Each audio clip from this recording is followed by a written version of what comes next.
앞으로 계획하시고 있는 일이 있으신지요? 뭔가 특별하게 계획이 있겠습니까? 이제 마무리하고 하는 건데 아마 습관이란 게 있으니까요. 또 다른 식의 뭔가를 하고 싶은 일, 해야 될 일 같은 게 있으면 모르는데 아니면 결국은 읽고 쓰고 하는 거는 평생 습관이니까 이거 말고 다른 게 즐겁거나 의미 있는 일이 있으면 또 해야 되겠죠. 근데 지금은 뭐 그건 하겠죠. 근데 이제 굳이 또 뭘 쓰고 있고 뭘 하고 싶으냐 그럴 때는요. 이건 신선대와도 관련된 건데 제가 우리 세대가 자라면서 이 중국이라는 게 어떤 의미를 가지고 있느냐. 하나는 중국 문화, 우리 전통적인 동양 고전의 문화 이게 하나가 있고요. 그다음에 현대 중국이 우리의 어떤 의미를 가지느냐. 49년 이후에 신중국, 그죠? 그러면 세계의 주류에서 최근 변방에 출발해 주류로 가고 있는 저 사회 같은 의미를 가지느냐는 것에 대해서 체계적인 학문적인 걸 못하더라도 내 감상이랄까 지난 10년간 한 대학에서 강의를 한 거 있었고 그 전에도 제가 우리나라 국교가 성립되기 전부터 중국을 다녔어요. 그리고 그 이후는 또 대만의 민주화 운동 이 과정에서 간접적으로 제가 아는 사람도 많고 해서요. 대만에도 친구들이 많습니다. 가서 강연도 많이 하고 했어요. 그래서 이제는 일단 중국에서 적을 두고 있을 때는 좀 못하던 것도 이제는 좀 은퇴를 하게 되면은 양쪽 다 강의하는 걸 은퇴를 했으니까 아마도 이 단편적인 감상이나마 어떤 식으로 한번 적어볼까라는 생각을 하지요. 예. 어디서도 이런 말씀 안 하신 것 같은데.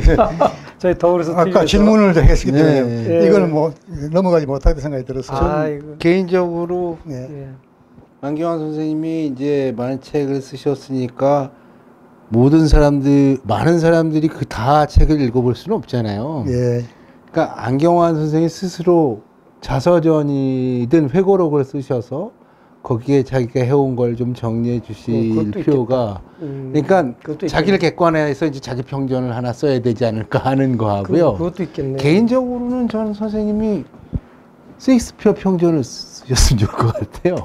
왜 갑자기? 셰익스피어 책을 많이 쓰셨어요.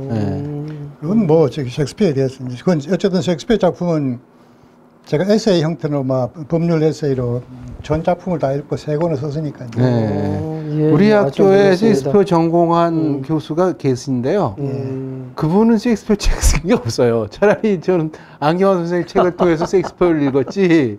그래서 셰익스피어를 또 이렇게 좀 떨어져서 법학자 입장에서 뭐 이 삶을 정리하면 굉장히 재밌지 않을까 하는 생각을 한 적이 있어요. 그래서 두 권의 책을 집필을 해주시면 어떨까. 뭐. 셰익스피어는 지금 이미 나와 있는 세 권을 보시면은 상당 부분이 있죠. 있죠. 그리고 뭐 평전이란 건 그거는 이미 뭐 세계 고전이 되어버렸고 우리 쪽에서 우리나라에서요. 사실은 제가 셰익스피어 전 작품을 가지고 법률 투석서를 쓰는 작업을 시작해가지고 그걸 마무리 못하고 대학을 떠났거든요. 근데 그거는 전 작품 그러다 보니까 중세 또 르네상스 시대의 연구법도 공부해야 되고 했어요. 근데 어쨌든 지금은 그걸 에세이 형태로만 만들어 놨으니까 이제는요. 그걸 좀 집대성을 해주시는 게 어떨까 하는 거죠. 의외로 하실 일이 많습니다. 아니 중국에서의 셰익스피어 정도는 할지 모르죠. 아니 저도 언뜻 들었는데 지금 얘기 듣다가 서울대 동양사학과에 박한재 교수라는 분이 계셔요. 그분이 이제 은퇴하시고 중국에 관한 에세이 비슷한 걸 썼는데 저도 재밌게 그게 이제 미진남북제 당대에 이른 과거고 선생님 같은 경우는 중국 문화 이제 현대 중국이니까 주로 현대인데. 아주 좋은 책이 좋은 그런 저술이 될 거라고 생각이 듭니다. 우리 김명호 선생님 중국인 이야기 계속 쓰고 계시니까. 그치 거기도 또 있었네. 같이 좀 말씀 좀 더 나누셔가지고. 그거는 좀 다른 걸 전혀 다르겠죠. 그러면. 선생님 조만간 신학목사님 10주기가 다가오거든요. 8주기요. 아니 조만간 이제 8주기 2년 후에. 2년 후에. 그래서 여러 분야에서 저희가 준비를 해야 될 것 같은데 그때 선생님 힘을 좀 보태주십시오. 제가 무슨 힘이 있습니까? 그래도 불러주시면 그때 그래서 10주기에 뭐 행사할 때 뭐 하나 이제 저희가 초대할 수도 있고요. 좀 힘을 좀 보태주시고 신영복과 그의 시대를 한번 이렇게 말씀해 주셔도 좋고.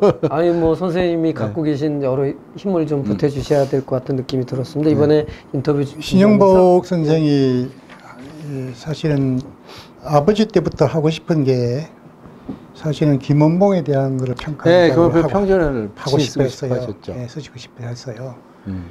그래서 이제 그리고 또 밀양에 보면 김춘복이라는 작가가 계신데 그분이 밀양 분이에요? 운심이 쓰신 분이에요. 그래서 그분이 이제 원래 밀양 사경 고향 돌아가면서 김원봉을 쓰겠다고 해서 갔다가 지금까지 이제 다른 쪽으로 하시는데 제가 아까 정 선생님 말씀대로 약산 김원봉을 기념하는 거기에 이름을 걸은 이유 중에 하나도 사실은 밀양 사람, 밀양 출신이라는 것에 대한 일종의 부채의식이랄까 이게 좀 남아 있고 잘 못한 것에 대한 사람들이 얘기할 때 다 이제는 다 선배들 다 가고 신선배도 갔는데 당신이라도 해야 되지 않느냐. 그래서 제가 그만큼 영향도 못 되고 또 그렇지만은 이름도 그랬던 것은 그래서 고향에서의 신영복의 뭐랄까 좀 신영복 사상의 확산이랄까요 이런 걸 할 수 있으면 좋겠다라는 생각을 합니다. 이제 고향에 가시면 지금 알겠습니다. 잘 모르는 사람들은 아마 신영복 선생의 글씨가 가장 적게 걸린 곳이 아마 밀양일 겁니다. 그럴 수 있어요. 한두 군데 정도 확인이 됐습니다. 한두 군데 그렇습니다. 그런 거 했으면 싶은 생각이 좀 있습니다. 알겠습니다. 일단 힘을 합쳐주십시오. 인터뷰를 진행하다 보니까 어느덧 마무리할 시간이 됐습니다. 이제 마지막 질문인데요. 이게 좀 대답 안 하셔도 되는데 제가 한번 읽어보겠습니다. 안 선생님은 이 시대의 대표적 진보적 지식인이자 법학자, 인문학자일 뿐만 아니라 고위 공직을 수행한 국가인권위원회 위원장을 하신 경험이 있으신 우리 시대의 원로이십니다. 1960년 소설가 이병주는 새벽이라는 잡지에 논설 조국의 부재를 기고했습니다. 근데 그 유명한 조국이 없다, 산하가 있을 뿐이다라는 명구를 그 이후에 회자시켰습니다. 이 구절 옆에 저는 책에다가 뭐라고 써놨냐면 정부가 없다, 각자 도생이 있을 뿐이다, 2023라고 제가 적어놨습니다. 저의 이러한 한탄에 붙여서 제가 감히 이 시대의 원로인 선생님께 조언을 구한다면 선생님께서는 혹시 답을 해줄 수 있겠는지요? 어려운 얘기인데 어쨌든 안 하셔도 됩니다. 편집하면 됩니다. 그 심경은 충분히 제가 동의를 합니다. 그런데 우리가 신영복을 이렇게 기리고 충성하면서 각자 도생을 한다면 결국은 나 혼자라는 뜻으로 해석될지 모르기 때문에요. 정부가 없고 적은 정부가 적은 나라가 좋은 나라입니다. 기본적으로 절대적인 자율과 자유의 영역이 넓어진 것이 좋은 거죠. 정부가 있는 이유는, 국가가 있는 나라가 있는 이유는 개인의 자율과 자유의 폭을 넓혀주기 위해서 있는 거라고 생각하지요. 그런데 그런 부분에서 그 전에 많은 사람들이 생각할 때 최근에 이병주에 대한 여러 가지 평가 중에서 나온 중에 최근에 나온 그 책 하나가요. 아나키스트 이병주를 쓴 사람이 있습니다. 결국 우리가 누구든지 우리 아나키스트 말이 하도 이게 오염돼 가지고 굉장히 위험한 것처럼 들지만요. 무정부주의라고 번역을 했지만 사실은 그게 아니고 절대 권력이 없고 그죠? 가장 절대적으로 자율과 자유의 폭이 넓어지는 곳이다라고 생각하면은 그 정서 그 부분은 확대를 해야 되겠죠. 그러나 문제는 개인이 아니고요. 우리가 더불어 숲을 얘기한 사람으로서는 끝없이 이런 생각, 변방의 이론도 봐야 되고 적어도 같은 생각을 가진 사람의 이 부분을 조직에 나가고 하는 부분이 필요하죠. 그 기본적 정서에 대해서 동의하지만은 더불어서 사무국장으로서는 적절한 표현이 아니라고 생각합니다. 아유, 죄송합니다. 죄송합니다. 예, 제가 좀 감정이 지나쳤던 것 같고요. 거기에 좋은 말씀 해주셨습니다. 이제 마무리해야 되는데 우리 같이 인터뷰 진행하신 최용목 선생님 한 말씀, 마지막 말씀 오늘 해주시죠. 좋은 말씀 감사드립니다.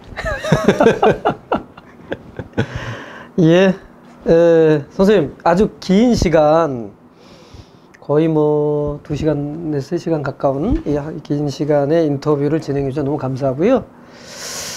시간 가는 줄 모르게, 진짜 시간 가는 줄 모르게 무라일체와 같은 선생님과 그 대화에 빠져서 즐거운 시간을 보낼 수 있었습니다. 이렇게 시간 내주셔서 너무 감사하고요.